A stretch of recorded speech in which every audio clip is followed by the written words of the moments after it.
Praise the Lord. கர்த்தர் நல்லவர். ஆண்டவரும் இரட்சகருமான இயேசு கிறிஸ்துவின் நாமத்தினாலே இந்த இருட்டோட ஜெபத்திற்கு அதிகாலை வேளையிலே வந்திருக்கிறதான உங்கள் யாவரையும் இயேசு கிறிஸ்துவின் வல்லமையுள்ள நாமத்தினாலும் இயேசுவின் வல்லமை ஊழியத்தின் சார்பாகவும் வாழ்த்தி வரவேற்கிறோம். இந்த நாளின் வசன வியாக்கியானத்திற்காய் தெரிந்து கொள்ளப்பட்டதான வேத பகுதி 1 சாமுவேலின் புஸ்தகம் 12ஆம் அதிகாரம் 2ஆம் வசனமும் 3ஆம் வசனத்தின் ஆரம்ப பகுதியும். 1 சாமுவேல் 12:2-3. இப்பொழுதும் இதோ ராஜாவானவர் உங்களுக்கு முன்பாக சஞ்சரித்து வருகிறார்.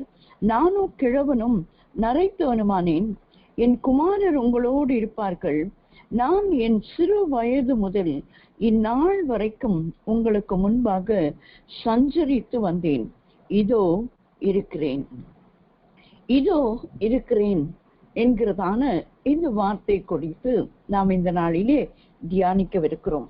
இதோ இருக்கிறேன் என்று எப்பொழுது சாமுவேல் தீர்க்கதரிசி இந்த வார்த்தைகளை சொல்லுகிறார் என்று சொன்னால், அவர் சொல்லுகிறார் அந்த 12ஆம் அதிகாரம் 2ஆம் வசனத்தின் பிற்பகுதி, நான் என் சிறு வயது முதல் இந்நாள் வரைக்கும் உங்களுக்கு முன்பாக சஞ்சரித்து வருகிறேன், இதோ இருக்கிறேன் என்று சொல்லுகிறார். 1 சாமுவேலின் புஸ்தகம் 3ஆம் அதிகாரத்திலே அவருடைய சிறு வயதை குறித்து நாம் நன்றாய் அறிந்த ஒரு பகுதி அந்த அதிகாரம் முழுவதும் இருக்கிறது. அதிலே 4 முறை இதோ இருக்கிறேன், இதோ இருக்கிறேன் என்று 4 முறை வருகிறதை நாம் காண முடிகிறது. 1 சாமுவேல் 3ஆம் அதிகாரம் 5ஆம் வசனத்திலும் 6ஆம் வசனத்திலும் 8ஆம் வசனத்திலும் 16ஆம் வசனத்திலும் இதோ இருக்கிறேன் என்று சாமுவேல் சொல்லுகிறதை நாம் பார்க்கிறோம். இந்த சம்பவம் நாம் எல்லாருக்கும் தெரியும். ஆகையால் அதை குறித்து நான் விளக்கம் சொல்ல வரவில்லை. ஆகையால் இந்த சாமுவேல் தீர்க்கதரிசி தன்னுடைய சிறு வயது முதல் இதோ இருக்கிறேன் என்று தன்னுடைய வயதான காலம் வரைக்கும் சொல்லுகிற ஒரு கிருபையை எப்படி பெற்றுக்கொண்டார், எதினால் பெற்றுக்கொண்டார் என்று சொல்லி நாம் பார்க்கும் பொழுது, முதலாவதாக 3ஆம் அதிகாரம் 1 சாமுவேல் 3ஆம் அதிகாரம் முதல் வசனம் சொல்லுகிறது, சாமுவேல் என்னும் பிள்ளையாண்டான் ஏலிக்கு முன்பாக கர்த்தருக்கு பணிவிடை செய்து கொண்டிருந்தான் என்று சொல்லி நாம் பார்க்கிறோம். அந்நாட்களிலே கர்த்தருடைய வசனம் அபூர்வமாய் இருந்தது. பிரத்யட்சமான தரிசனம் இருந்ததில்லை. அவன் பணிவிடை செய்த இடத்திலோ அந்த ஆசாரியன், பிரதான ஆசாரியன், மூத்தவர், அவர் மிகவும் வயது முதிர்ந்தவராய் கண் பார்வையற்றவராய் இருக்கிறதை நாம் இந்த அதிகாரங்களிலே பார்க்க முடிகிறது. அவராலே ஒருவேளை அந்த வசனங்களை போதிக்க முடியவில்லையோ, நியாய பிரமாணத்தை எடுத்து சொல்ல முடியவில்லையோ, அந்த வசனம் அபூர்வமாய் அந்த நாட்களிலே மாறி இருந்தது. பிரத்யட்சமான தரிசனத்தையும் அவர் பெற்றுக்கொள்ள முடியாமல், சரீர பிரகாரமான கண்கள் அடைக்கப்பட்டிருந்தாலும் ஆவிக்குரிய கண்கள் திறந்திருந்தால் ஒரு தேவ மனுஷன் தரிசனத்தை காண முடியும். அந்த முதிர் வயதா இருந்தாலும் அந்நாட்களிலும் தரிசனம் காண்கிறவனாய், தீர்க்க தரிசனம் சொல்லுகிறவனாய் நிச்சயமாய் இருந்திருக்க முடியும். ஏனென்றால் சாமுவேல் தீர்க்கதரிசி அப்படிப்பட்ட ஒரு சாட்சியை உடையவர் தான். அந்த 12ஆம் அதிகாரத்திலே நீங்கள் எனக்கு சாட்சி சொல்லுங்கள் என்று தேவ ஜனங்களிடத்திலே சொல்லுகிறதை நாம் பார்க்கிறோம். அப்படியானால் வசனம் அபூர்வமாய் இருக்கிற நாட்களிலே, தரிசனம் இல்லாத ஒரு நாட்களிலே சாமுவேல் என்னும் பிள்ளையாண்டான் ஏலிக்கு முன்பாக கர்த்தருக்கு பணிவிடை செய்து கொண்டிருந்தான் என்று சொல்லி நாம் பார்க்கிறோம். அப்படியானால் இந்த பணிவிடை செய்கிறதை குறித்து நாம் பார்க்கும் பொழுது அப்போஸ்தலர் நடபடிகளின் புஸ்தகம் 13ஆம் அதிகாரம் 25ஆம் வசனத்தை நாம் வாசிக்கும் பொழுது, அப்போஸ்தலர் நடபடிகளின் புஸ்தகம் 13ஆம் அதிகாரம் 25ஆம் வசனம் இந்த பணிவிடை குறித்து என்ன சொல்லுகிறது? யோவான் தன் பணிவிடை ஓட்டத்தை நிறைவேற்றுகிற போது, நீங்கள் என்னை யார் என்று நினைக்கிறீர்கள்? நான் அவர் அல்ல, இதோ எனக்கு பின் ஒருவர் வருகிறார், அவருடைய பாதரட்சி அவிழ்க்கிறதற்கும் நான் பாத்திரன் அல்ல என்றான். இங்கே யோவான் ஸ்நானகனை குறித்து நாம் வாசிக்கிறோம். அவனுடைய பணிவிடை எப்படி இருந்ததாம்? ஓட்டமாய் இருந்தது. பணிவிடை ஓட்டம் என்று சொல்லப்பட்டிருக்கு. பணிவிடை ஓட்டத்தை நிறைவேற்றுகிற போது அவன் சொல்லுகிறதான வார்த்தை. அப்படியானால் கர்த்தர் தேவ பிள்ளைகளாகிய நம்ம ஒவ்வொருவருக்கும் பணிவிடைகளை கொடுத்திருக்கிறார். அது ஒவ்வொரு இடங்களிலே ஒவ்வொரு விதங்களிலே ஆண்டவர் கொடுத்திருக்கிறார். அந்த பணிவிடையானது ஒரு ஓட்டமாக நமக்கு இருக்க வேண்டும். வேதத்திலே வாசிக்கிறோம், காலாட்களோட கூட நீ ஓடும் போதே சோர்ந்து போவாயானால் குதிரை ஆட்களோட கூட நீ எப்படி ஓட முடியும்? அப்படியானால் நமக்கு குதிரை ஆட்களோட ஓட வேண்டிய ஒரு ஓட்டம், ஒரு வேகமான ஒரு ஓட்டம் இருக்கிற பட்சத்திலே கர்த்தர் நமக்கு கொடுத்த இந்த பணிவிடை எந்த வேலையாயிருந்தாலும் ஆண்டவருக்கென்று ஏழைக்கு முன்பாக கர்த்தருக்கு பணிவிடை செய்தான் சாமுவேல் என்று நாம் பார்க்கிறோம். ஆகியால்தான் இதோ இருக்கிறேன் என்று தைரியமாய் தன்னுடைய முதிர் வயதிலும் அவராலே சொல்ல முடிந்தது. அப்படியானால் ஒவ்வொருவருக்கும் கர்த்தர் கொடுத்திருக்கிற இந்த பணிவிடை ஓட்டத்தை நாம் நிறைவேற்றுகிறவர்களாய் இருக்க வேண்டும் என்று கர்த்தர் விரும்புகிறார். நிறைவேற்றுகிற போதுதான் இந்த வார்த்தைகளை சொல்லுகிறார், நான் அவர் அல்ல, எனக்கு பின் ஒருவர் வருகிறார் என்று சொல்லி அவரை குறித்து, ஆண்டவராகிய இயேசு கிறிஸ்துவை குறித்து யோவான் ஸ்நானகன் முன்னோடியாய் வந்து சொன்னதை நாம் பார்க்கிறோம். அப்படியானால் இந்த கடைசி காலத்திலே வாழுகிற நாம் ஆண்டவராகிய இயேசு கிறிஸ்துவின் வருகை குறித்து, இந்த ரகசிய வருகைக்கு ஆயத்தமாகிறதை குறித்து சொல்லுகிற ஒரு பெரிய ஒரு பணிவிடையின் ஆவியை கர்த்தர் நமக்கு கொடுத்திருக்கிறார். தூதர்கள் தான் பணிவிடை செய்கிற ஆவியை உடையவர்கள். ஆனால் கர்த்தர் நம்மை தூதரிலும் சற்று சிறியவனாக தான் மனுஷரை உண்டாக்கினான். ஆகையால் அவர்களை காட்டிலும் நமக்கு வேறு விதமான பணிவிடையை கர்த்தர் கொடுத்திருக்கிறார். மனுஷருக்கு பணிவிடை செய்ய தூதர்களை கர்த்தர் வைத்திருக்கிறார். ஆனால் கர்த்தருக்கு பணிவிடை செய்கிறவர்களாய் நாம் நம்முடைய ஓட்டத்தை ஓடும்போது கர்த்தராகிய இயேசு கிறிஸ்துவின் வருகை அன்றைக்கு இந்த பூமிக்கு அவர் அபிஷேகம் பண்ணப்பட்ட கிறிஸ்துவாக வருகிறார் என்பதை யோவான் ஸ்நானகன் தன்னுடைய பணிவிடை ஓட்டத்திலே அவன் சொன்னான். நம்முடைய பணிவிடை ஓட்டத்திலேயும் ஆண்டவராகிய இயேசு கிறிஸ்துவின் வருகை குறித்து நாம் சொல்லுகிறவர்களாய் நம்முடைய பணிவிடை ஓட்டத்தை நாம் நிறைவேற்ற வேண்டியவர்களாய் காணப்படுகிறோம். இரண்டாவதாக அந்த 1 சாமுவேலின் புஸ்தகம் 3ஆம் அதிகாரம் 10ஆம் வசனத்தை நாம் வாசிக்கும் பொழுது, 1 சாமுவேல் 3ஆம் அதிகாரம் 10ஆம் வசனம், அப்பொழுது கர்த்தர் வந்து நின்று முன் போல சாமுவேலே சாமுவேலே என்று கூப்பிட்டான். அதற்கு சாமுவேல், சொல்லும், அடியேன் கேட்கிறேன் என்றான். இதுவரைக்கும் சாமுவேலின் வார்த்தைகள் எதுவாயிருந்தது? இதோ இருக்கிறேன் என்று ஏலியின் இடத்திலே ஓடி போய் சொல்லிக் கொண்டிருந்தார்.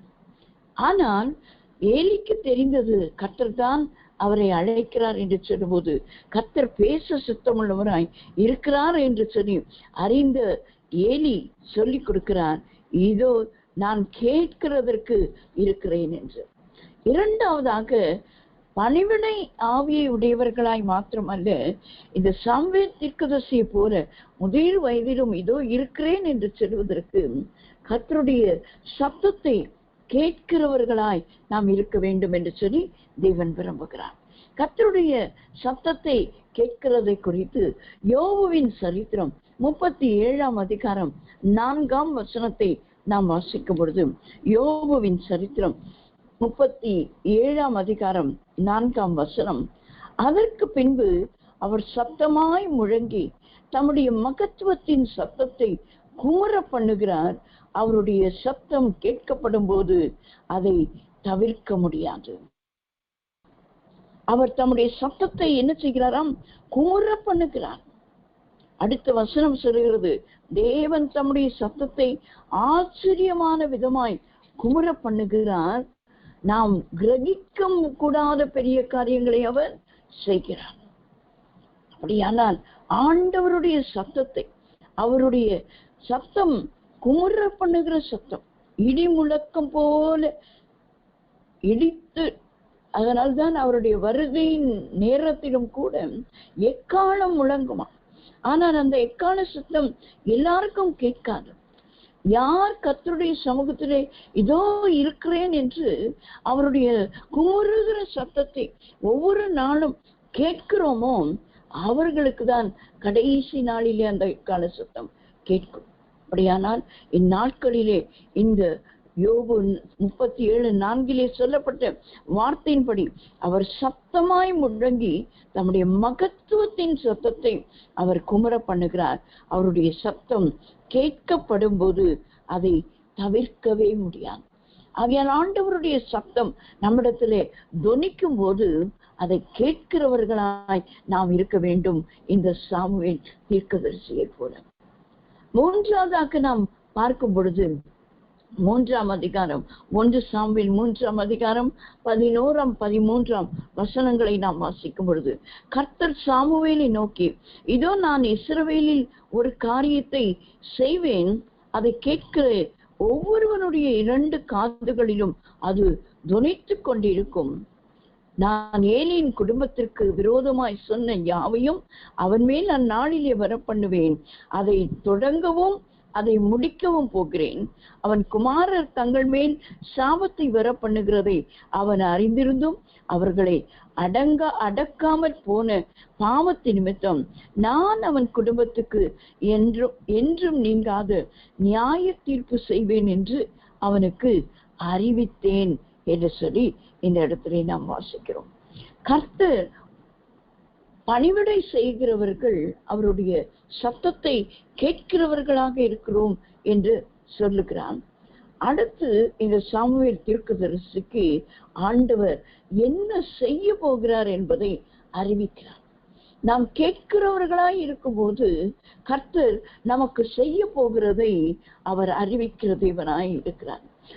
நாம் அப்போஸ்தலர் நடபடிகளின் புத்தகம் 9ஆம் அதிகாரம் 6ஆம் வசனத்தை நாம் வாசிக்கும் பொழுது இது அப்போஸ்தலனாகிய பவுலின் வாழ்க்கையின் ஆரம்பத்தை காண்பிக்கிறது. அவர் ரட்சிக்கப்பட்டு அந்த நேரத்திலே கர்த்தர் சொன்ன வார்த்தை, அவன் கேட்கிறதான காரியங்கள். அப்போஸ்தலர் 9ஆம் அதிகாரம் 6ஆம் வசனம், அவன் நடுங்கி திகைத்து, ஆண்டவரே, நான் என்ன செய்ய சுத்தமாயிருக்கிறீர் என்றான். அதற்கு கர்த்தர், நீ எழுந்து பட்டணத்துக்குள்ளே போ, நீ செய்ய வேண்டியது அங்கே உனக்கு சொல்லப்படும். நான் என்ன செய்ய நீர் சித்தமா இருக்கிறீர் ஆண்டவரே என்று சொல்லி நாம் ஒவ்வொரு நாளும் கர்த்தரிடத்திலே கேட்கும் போது ஆண்டவர் சொல்வார், நீ செய்ய வேண்டியதை நான் உனக்கு இந்த பட்டணத்திலே உனக்கு அறிவிப்பேன், உனக்கு சொல்லுவேன் என்று சொல்லி ஆண்டவர் அங்கே அனனியா என்கிறதான ஒரு தெய்வ மனுஷனை அனுப்புகிறதை பார்க்கிறோம்.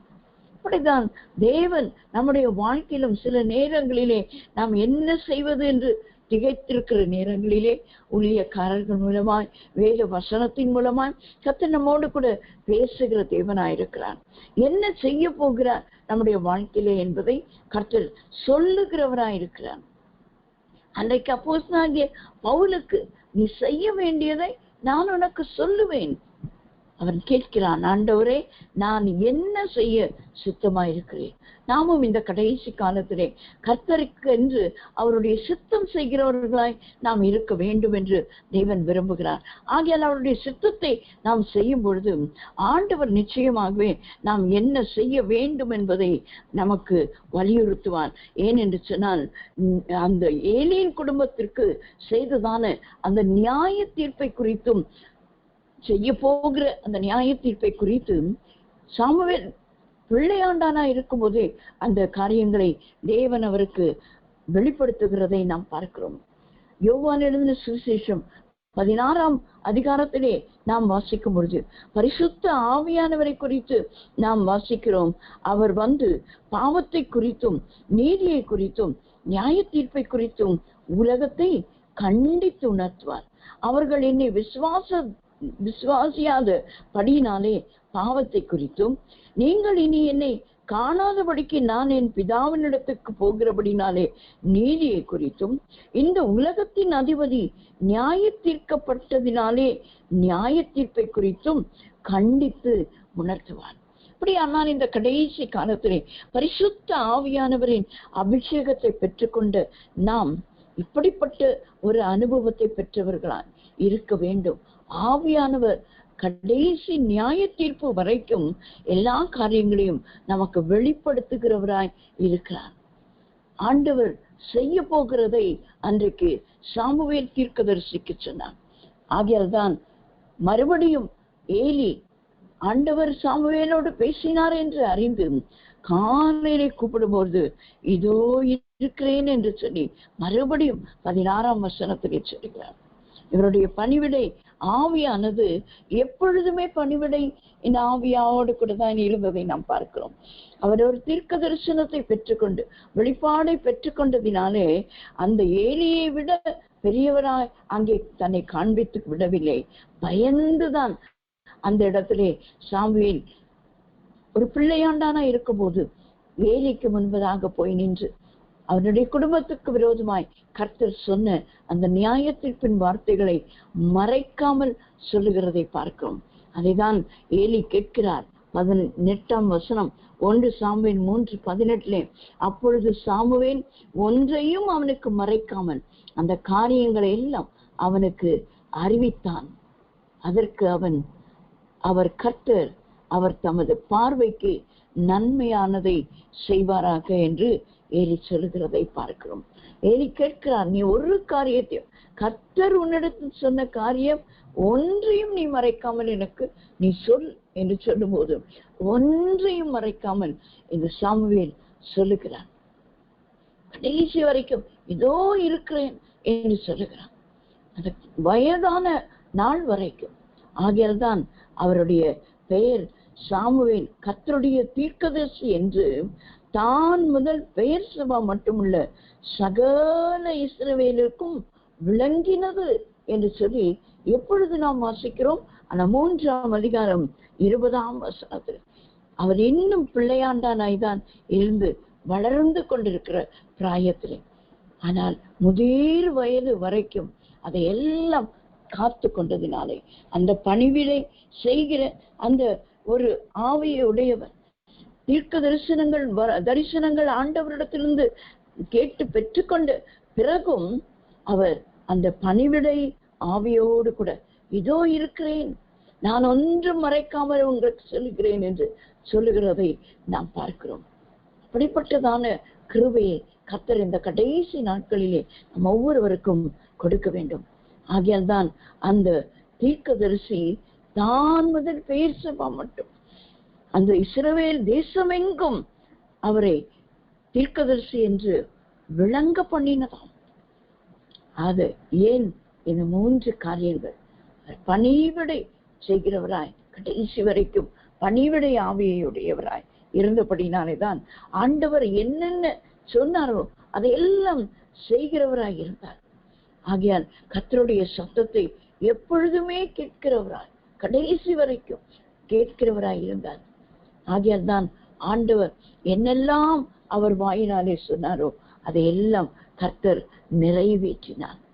ஆகையால் அந்த நாட்களிலே அபூர்வமாய் இருந்த வசனம், அபூர்வமாய் இருந்த தரிசனம் மறுபடியும் உயிர்ப்பித்தது என்று சொல்லி நாம் 21ஆம் அதிகாரத்திலே நாம் வாசிக்கிறோம். 1 சாமுவேல் 3:21 வாசித்து நான் முடிக்கிறேன். கர்த்தர் பின்னும் சீலோவிலே தரிசனம் தந்தருளினார். கர்த்தர் சீலோவிலே தம்முடைய வார்த்தையினாலே சாமுவேலுக்கு தம்மை வெளிப்படுத்தினார்.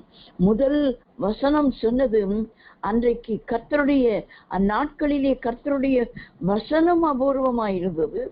பிரத்யட்சமான தரிசனம் இருந்ததில்லை. ஆனால் சாமுவேல் பணிவிடை செய்கிறவரா, கர்த்தருடைய சத்தத்தை கேட்கிறவரா, கர்த்தர் செய்வேன் என்று சொன்னதை மறைக்காமல் சொன்னதினாலே கர்த்தர் இன்னும் சீலோவிலே தரிசனம் கொடுக்கிறார்.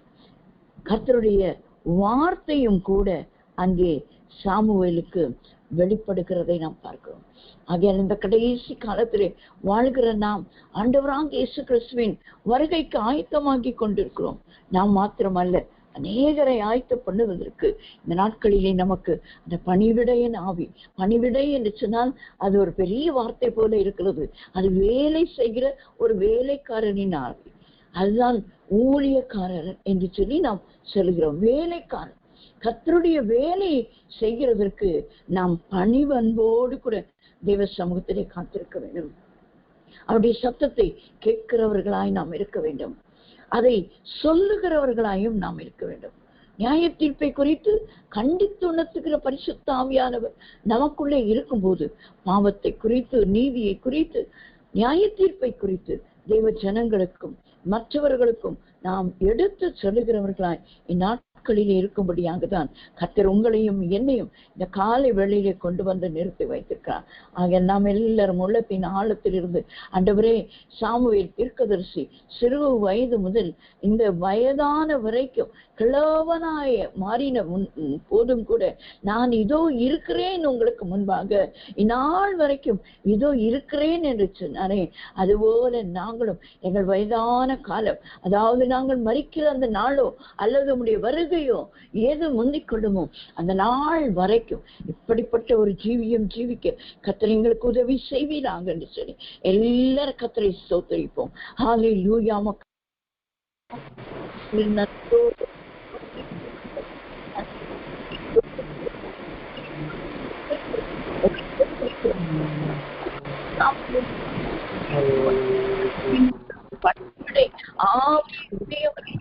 எங்கள் ஒவ்வொருவரையும் நீர் மாற்றுகிறதற்காக ஒரு வேலைக்காரன் ஆண்டவரை இருதயத்தை எங்களுக்கு தாரும். ஆண்டவரே, இந்த சாமுவேல் தீர்க்கதரிசி பிள்ளையாண்டாராய் ஆண்டவரை சிறு வயதிலே கொண்டு வந்து விடப்பட்ட போது ஏலிக்கு முன்பாக உமக்கு பணிவிடை செய்தது போல ஷாபால் அதீரபால பக்குடபாலமா ஓ ரபோ நீமாங்குடமா எங்களை ஆண்டவரை அந்த பணிவிடை ஆவினாலே நிரப்புவீராங்க. இந்த காலை வேளையிலே பணிவிடை செய்கிறவர்களா ஆண்டவரே, இயேசுவானவர் சிலுவையின் மரண பரியந்தம் தம்மை தாழ்த்தினார் என்று சொல்லி கீழ்ப்படிந்தவராகி தாழ்த்தினார் என்று நாங்கள் வாசிக்கிறோமே.